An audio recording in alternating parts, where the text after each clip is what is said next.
அந்த தம்பிட்ட கேட்டேன், என்னடா முதல் முறையா ஓட்டு போட போற போல இருக்கு, யாருக்கு ஓட்டு போடுவேன்? அண்ணே நம்ம விஜய்க்கு தான் ஓட்டு போடலாம்னு வச்சிருக்கோம். உனக்கு விஜய்கிட்ட என்ன பிடிக்கும் அப்படின்னு. அண்ணா நல்லா டான்ஸ் ஆடுவார், நல்லா டான்ஸ் ஆடுவார், வெரி குட், நல்லா டான்ஸ் ஆடுவாருங்கிறதுக்காக ஓட்டு போடணும். இப்ப நான் அடுத்தது ஒருத்தரை காட்டினேன், அவரு பிரபுதேவா. விஜயை விட பிரபுதேவா நல்லா டான்ஸ் ஆடுவார், பிரபுதேவாவை முதலமைச்சர் ஆக்கிடுவோமா? அது எப்படின்னு. இல்ல அவர் நல்லா காமெடி பண்ணுவார். யாரு? விஜய் நல்லா காமெடி பண்ணுவார், அவருடைய காமெடி நல்லா இருக்கும் படத்துல. ஓ ஓகே. நான் அடுத்தது ஒரு படத்தை காட்டினேன், அவர் வடிவேலு. விஜயை விட வடிவேலு நல்லா காமெடி பண்ணுவார், வடிவேல முதலமைச்சர் ஆக்கிடுவோமா? அது எப்படின்னு. அப்புறம் இன்னொரு தம்பி வந்தான், அண்ணே அவர் பார்க்க ஹேண்ட்ஸமா இருக்காரு.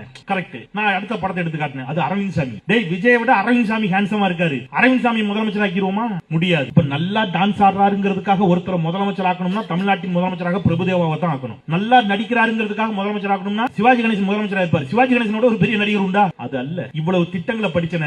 இந்த திட்டங்களை தாண்டி ஒரு மனிதன், ஒரு தலைவன் என்ன செய்ய வேண்டும் என்று இந்த தமிழ் சமூகம் விரும்புகிறது என்று தயவு செய்து சொல்லுங்க. என்ன செய்யணும் இந்த மக்களுக்கு, இளைஞர்களுக்கு என்னதான் செய்யணும், என்ன பண்ணணும்? ஒரு மாற்றம். ஒரு 10 பேர் நான் உண்மையிலே நொந்து போய் கேட்டேன், டெய்லி காலையில எழுந்து என்னடா குடிப்பேன், டீ சாப்பிடுவேன். ஒரு மாற்றத்துக்கு நாளை காலையில எழுந்து பால் டாயில குடிப்பேன். குடிப்போமா? அம்மாவை எப்படிடா கூப்பிடுவேன்? பிறந்ததுல இருந்து அம்மானு தான் கூப்பிடுவேன். ஒரு மாற்றத்துக்கு காலையில இருந்து அத்தேன்னு கூப்பிடுவார், செருப்பு கழட்டி அடிப்பாங்க அம்மா. பெற்ற தாயை அம்மாவுக்கு நிகரானது ஒரு நல்ல ஆட்சி. மாத்தணும்னா அப்புறம் உட்கார்ந்து அழத்தான் செய்யணும். இவர்களுக்கு எது நல்ல அரசியல், எது நல்ல ஆட்சி, எது நமக்கு என்ன செஞ்சிருக்குன்னா யாரும் எடுத்து சொல்லல. அதான் பிரச்சனை. பொருளாதாரம் பேசினா போர் அடிக்குங்கிறான். இன்னைக்கு ஒரு விஷயத்தை எடுத்துங்க, மந்திரத்துல எதுவும் வரல. இந்த கத்திப்பாரா பிரிட்ஜ் கேரளால இருந்து மந்திரவாதியை கூட்டு வந்து போட்டு வளர்த்ததா? கலைஞர் கட்டி. இந்த அண்ணா மேம்பாலம் இந்தியாவிலேயே கட்டப்பட்ட 3வது மேம்பாலம் 50 வருஷம் ஆச்சு, அரை நூற்றாண்டுகள் ஆகிவிட்டது, இன்னமும் கம்பீரமாக நிற்கிறது.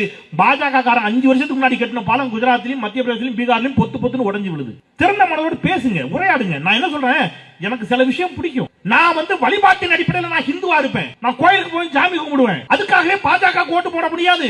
திரையில் எனக்கு விஜய் பிடிக்கும், அஜித் பிடிக்கும், ரஜினிகாந்த் பிடிக்கும், கமலஹாசன் பிடிக்கும். அதுக்காகவே ஓட்டு அவங்களுக்கு போட முடியாது.